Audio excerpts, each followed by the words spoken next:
Terima kasih Anda masih bersama kami pemirsa di News.pol. Kami akan mengundang Anda untuk bisa memberikan komentar di www.inewstvmobile.com. Kita sudah masuk tema yang kedua ya pemirsa. Kalau ini sudah mendekati Lebaran, biasanya identik dengan pemberian zakat. Anda sudah memberikan zakat? Nah, malam hari ini kita akan perbincangkan terkait dengan penerimaan dan juga pengelolaan zakat. Ini bedanya dengan segmen-segmen sebelumnya. Ya. Kalau yang sebelumnya boleh maju mundur, yang ini nggak boleh. Ya. Yang ini harus pasti, terus wajib pasti dan hukumnya. wajib majunya ya. Ya, betul.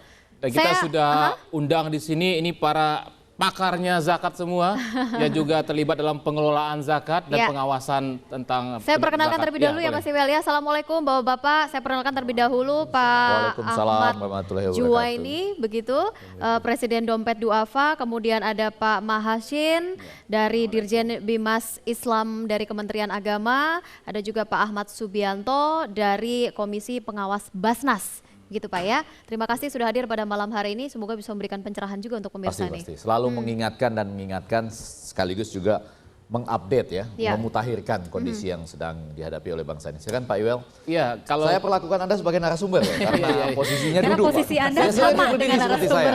Saya Pak Muhassin aja dulu yang paling dekat ya. Pak Muhassin, potensi penerimaan zakat itu per tahun berapa Pak? Ya, menurut salah satu penelitian potensinya itu sekitar 200 triliun lebih per tahun. Ya. 200 triliun per tahun, Pak? 200 triliun per tahun. Per tahun. Ya. Dan selama ini kalau dari proses penerimaan dan pengelolaan yang sudah berlangsung dari tahun-tahun kemarin itu, apakah potensinya 200 triliun? Nah, yang tercapai itu berapa Pak? Kira-kira baru 1% lebih sedikit ya. 1%? Ya, lebih sedikit dari 1%. 2 triliun lebih sedikit ya.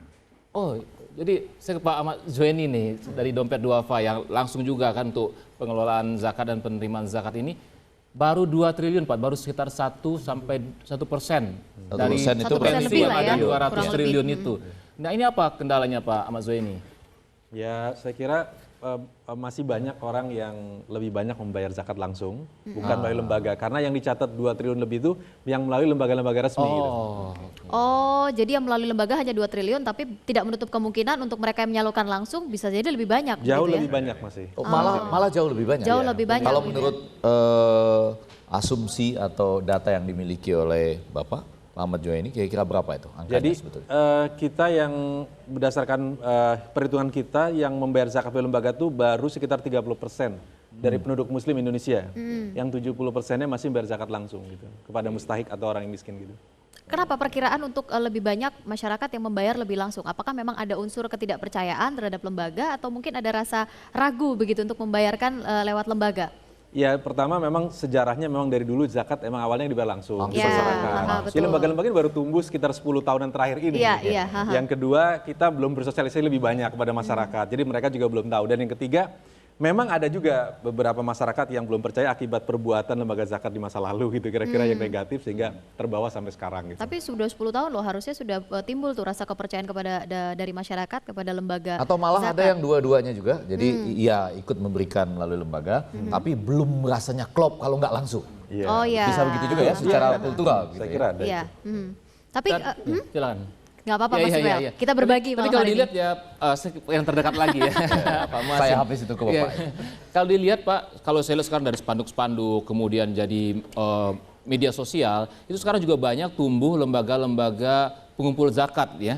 Kalau Dompet Duafa kan yang terbesar ya, ada juga rumah zakat, itu ada yang namanya baru muncul. Nah itu dari segi pengawasannya seperti apa Pak terhadap lembaga-lembaga yang baru ini? Jadi kita punya Basnas ya, Badan Amil Zakat Nasional. Itu dibentuk oleh Presiden. Ya, yang sebelumnya ada tetapi yang bentuk belum Presiden ya. Mulai tahun ini sebetulnya kita sudah mengusulkan untuk nama-nama. Ada 8 orang yang nanti akan ditetapkan berdasarkan keputusan Presiden. Nah, nanti lalu itu di tingkat pusat. Lama-lama ada di tingkat provinsi? Nanti di tingkat provinsi ada Kabupaten, Basnas Nasional, kota, ada di bawahnya di kabupaten kota. Ya. Nah, yang mengesahkan katakanlah begitu itu pemerintah. Tapi yang mengusulkan masyarakat dengan rekomendasi dari Basnas di pusat wilayah dan daerah begitu. Nah, jadi tugas pemerintah di sini ada 3, membentuk tadi, lalu mengawasi, memfasilitasi ya, kepada lembaga-lembaga pengelola zakat ini. Ya. Untuk memutakhirkan data saja ini sudah terbentuk sampai tingkat kabupaten dan kota, Pak? Iya, sudah, ya? Sudah. Belum semuanya. Belum ya, semuanya. Belum semuanya terbentuk. Tetapi itu mungkin saya angkanya tidak ingat pasti, tapi sudah lebih banyak yang punya daripada yang belum. Itu bisa 50% plus 1 loh Pak kalau lebih ya. Karena kalau lebih banyak yang punya dibandingkan yang tidak, itu hukumnya 50% plus 1 kalau itu. Tapi sudah lebih dari itu Pak ya? Iya, sudah lebih dari itu. Pak Subianto ya, saya juga baca Pak Undang-Undang Nomor 23 tahun 2011 Pak ya tentang pengelolaan zakat. Nah waktu itu kan juga sempat ramai dan tanda kutip bahwa ada upaya dari pemerintah untuk mengambil alih pengelolaan zakat melalui Basnas, sehingga kemudian ada lembaga zakat seperti Dompet Duafa mengadakan judicial review terhadap undang-undang ini gitu ya, untuk pasal-pasal tertentu. Nah sebenarnya apa sih yang menjadi motivasi dari pemerintah untuk mengambil alih untuk pengelolaan zakat ini? Jadi di undang-undang itu jelas ada 2 lembaga. Satu namanya BAS, Badan Amil Zakat Nasional, satunya LAS. Jadi tidak cuma Badan Amil Zakat saja yang ada di pusat, provinsi, kabupaten dan kota. Tapi ada LAS juga, seperti LAS Dompet Duafa, LAS Muhammadiyah, LAS NU dan sebagainya. Jadi itu semuanya mesti dijalankan, berjalan bersama gitu. Ini tidak mungkin dikerjain Basnas seluruhnya. Nah, saya akan kembali yang tadi 200 triliun. Itu sebenarnya ada 2. Satu adalah zakat perorangan. Dan kedua zakat badan. Yang besar ini yang badan perusahaan, dan itu belum pernah ditarik gitu.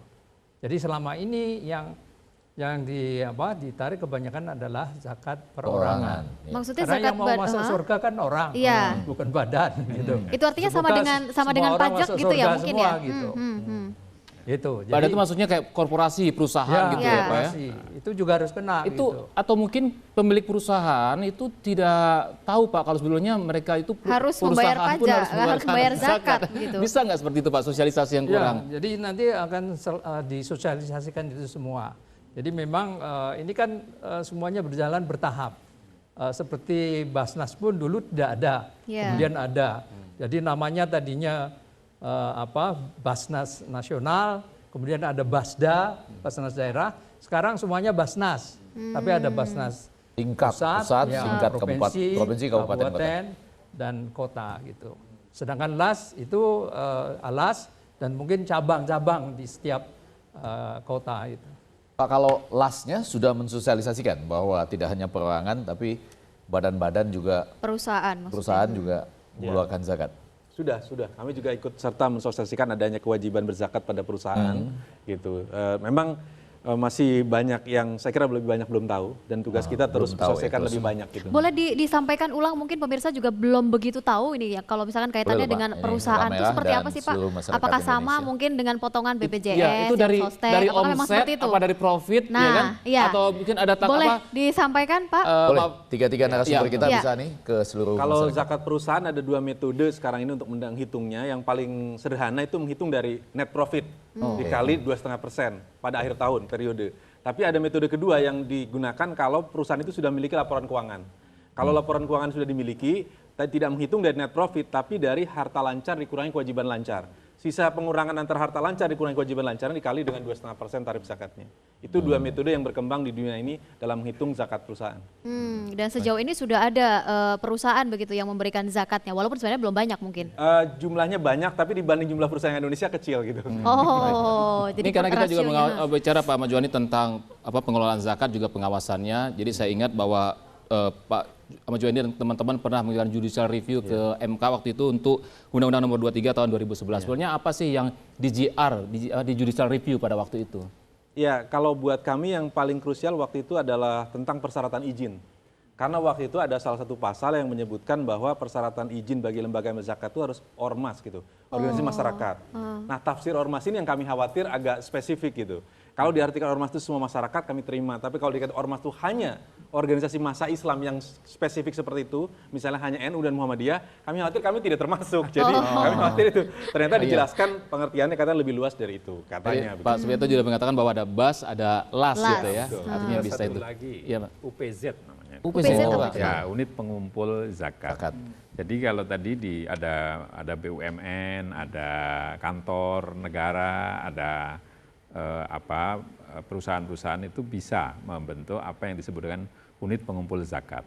Demikian pula di kecamatan dan di desa itu bisa UPZ. Tapi dia itu tergantung atau mungkin menjadi semacam filial dari Basnas. Kalau misalnya perusahaan-perusahaan yang tingkat nasional itu ke Basnas pusat. Yeah.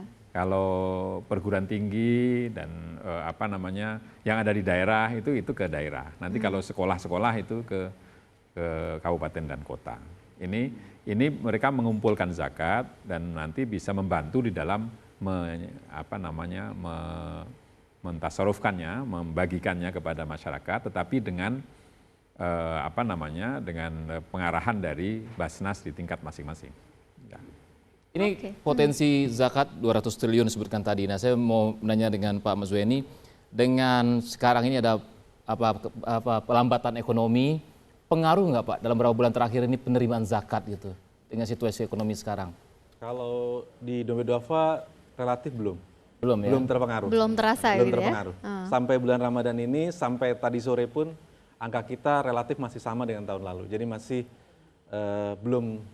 Tapi berdasarkan informasi yang saya dengar dari rekan saya yang lain, lembaga zakat yang lain, memang mulai ada dampaknya. Oh, jadi ini tergantung juga nih, ada dua kabar baik kalau begitu ya. Kabar baik yang pertama, walaupun ekonomi di bawah itu sudah mulai terasa sulit, mengeluarkan zakat tetap diingat dan tetap dianggap sebagai kewajiban. Pada bagian lain, semakin terpercaya lembaga itu ya, artinya paling tidak semakin kenal dan semakin sering, itu tetap jalan seperti biasa. Itu kabar baiknya. Nanti kita bahas lebih lanjut lagi ya. Mungkin buat pemirsa yang masih bingung harus menyalurkan kemana zakatnya, apakah memang mungkin harus disalurkan secara langsung atau melalui kelembagaan. Sudah percayakah Anda terhadap kelembagaan zakat yang ada di Indonesia? Kita akan bahas lebih lanjut di News.pol. Jangan kemana-mana, kami akan kembali sesaat lagi. Pertama mengubah kebiasaan bayar zakat yang pakai antrian. Itu yang menurut saya ada unsur kita membayar zakat tapi membahayakan orang miskin. Tuhan pun tahu hidup ini sangat berat, tapi takdir